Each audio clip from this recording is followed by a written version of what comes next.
But we begin with our top story. President Biden spoke with Ukrainian President Zelensky by phone today. This comes as the White House warns a Russian invasion could happen as soon as this week. Mr. Biden warned Russian President Vladimir Putin of the severe costs of invading Ukraine. The two leaders spoke for an hour on Saturday. The U.S. says a diplomatic solution is still open and available. CBS News foreign correspondent MTS Tayeb has the latest. Ukraine's armed forces may be small compared with Russia's, but they are mighty. President Vladimir Zelensky oversaw the exercises held not far from Russian-occupied Crimea, a territory seized by Vladimir Putin 8 years ago. The U.S. is now warning of an all-out invasion of Ukraine and says there is mounting evidence that Russia is poised to attack again. This time with a multi-axis assault using ground troops, amphibious forces, airstrikes, and even ballistic missiles.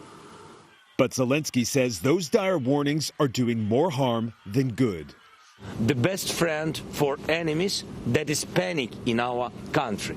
And all this information that helps only for panic doesn't help us. As thousands took to the streets of Kyiv, calling for peace, the U.S. quickly pulled military and other personnel out of the country, along with the UK, Canada, Australia, and nearly a dozen other nations following suit.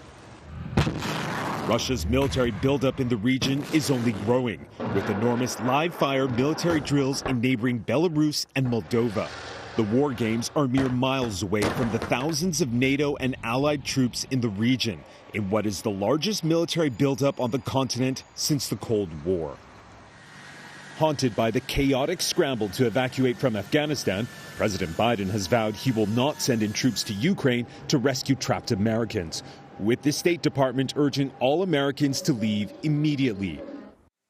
And MTS joins us now from Kyiv. It's good to see you there. So we heard Ukraine's president warning about panic. He says the people's biggest enemy is panic.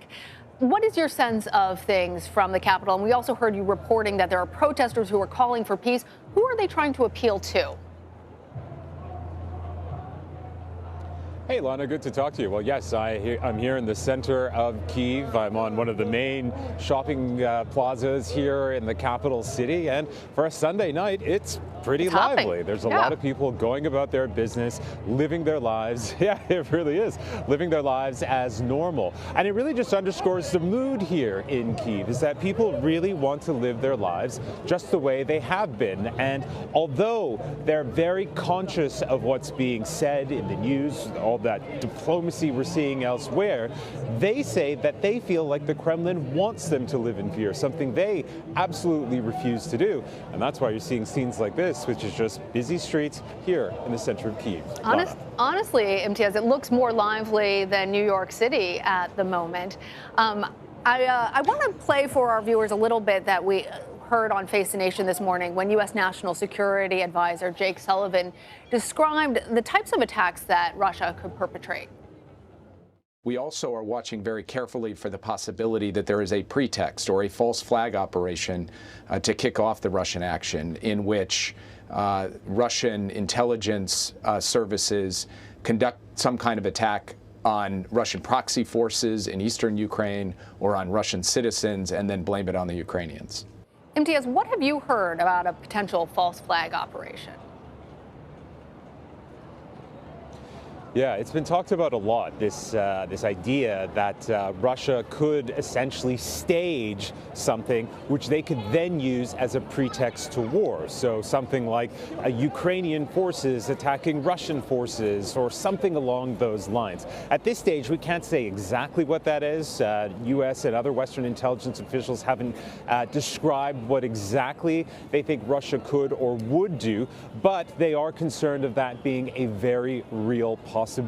It's also something that the Ukrainian president, Volodymyr Zelensky, is also very conscious of. In my report, you have seen that they are running drills, that the Ukrainians are running security drills, military drills, law enforcement drills, but they're relatively small compared to what we're seeing on such an enormous scale from Russia. And there's a real point to this. President Zelensky really wants to keep things calm here, and you're seeing it on the streets. And the reason for that is that he doesn't want to not only spook the population here in this country, he also doesn't want to harm the economy. We've already seen the local currency really devalue because of these tensions, and he's worried that if this goes on any further and there's more concern about the security and safety of this country, that it could harm his country and destabilize it even further. But to put a fine point on that, we do understand that a number of airlines are considering canceling or redirecting their flights to Ukraine. So in some ways, it's already happening. Yeah, Lana. very interesting that one commercial flight that was forced to redirect already today. Let's talk a little bit more about the diplomacy that you mentioned, Imtiaz, because it is happening at a furious pace right now. German Chancellor Scholz is going to be in Kyiv on Monday, Moscow on Tuesday. President Biden speaking to Ukraine's President Zelensky on a regular basis, in addition to today. And meanwhile, NATO allies are expressing pessimism about the ability of diplomacy to work. So what are the big sticking points that remain, and is there really still a diplomatic solution beyond just our hoping that there is one? Look, I think everybody is desperately hoping that there is a diplomatic solution to this, and this doesn't end in a military solution or a military result, i.e. Russia launching a full-scale invasion of Ukraine because its demands haven't been met. What those demands are, Russia has made it very clear that it wants assurances that Ukraine will never join NATO and that NATO forces all along its eastern flank or western flank will scale back. That's their concern. They feel that in the post-Cold War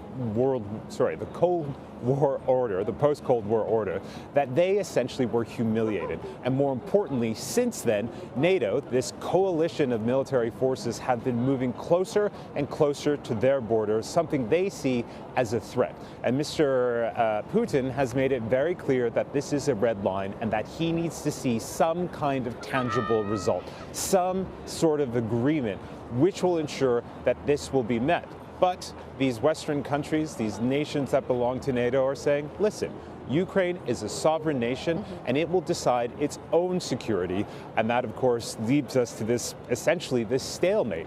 And again, a lot of concern that if a solution isn't found soon, we could see some serious conflict. Yeah, let's talk about that as well, because while President Biden told President Putin that he hopes that diplomacy will work, he said that he and other NATO allies are, quote, equally prepared for other scenarios. Imtiaz, lay out the consequences that are on the table beyond economic sanctions. And are economic sanctions and the hint of these other potential consequences enough to deter Putin? I think they are. I think in his calculus, President Putin is very concerned about the kind of ways that the U.S. can essentially retaliate. And economic sanctions is one of the key components. And we have to be clear, this isn't just economic sanctions on Russia as a country, which, as we know, sanctions more often than not just hurt your average person. But this would be sanctions on Mr. Putin himself. And more importantly, the many, many oligarchs that are very close to him. These oligarchs who are billionaires, people with vast sums of money, who control huge industries. And so for them to be sanctioned and their businesses to be sanctioned, well, some argue that it would essentially lead to Mr. Putin's deck of cards, if you will, sort of falling down. And we have to remember that, Moscow economically isn't in a brilliant place to begin with. It is struggling in many ways as well. And so the threat of this kind of economic sanctions, but more importantly, this isolation globally is, of course, a concern. And we could also see other measures in place which would also harm your average Russian person, which is essentially Western countries, essentially forbidding them from traveling to their countries. And that would have a very serious effect on your average Russian who says, I'm not interested in an invasion of Ukraine. I want to live my life normally. I want to be able to go to work. I want to be able to travel. I want my currency to remain strong. I want my kids to have a future. And yet I have a president who wants to launch this, war, which many believe would be absolutely devastating. I mean, the scenario, what we've heard from, U.S. intelligence officials is horrifying. If an invasion were to be launched, this city, Kyiv, could fall within 2 days. you project over 100,000 people could be killed and up to 5 million Ukrainians could be displaced, become refugees. That, of course, is the nightmare scenario, but of course it would have huge ramifications not only for Ukraine, but many predict it would also spill over into the rest of Europe as well. So that is why so many alarm bells are ringing, so much diplomacy is going on, and of course, Lana, so much concern all around the world. Well, thank you so much, Imtiaz, for joining us and spelling it all out. Appreciate it.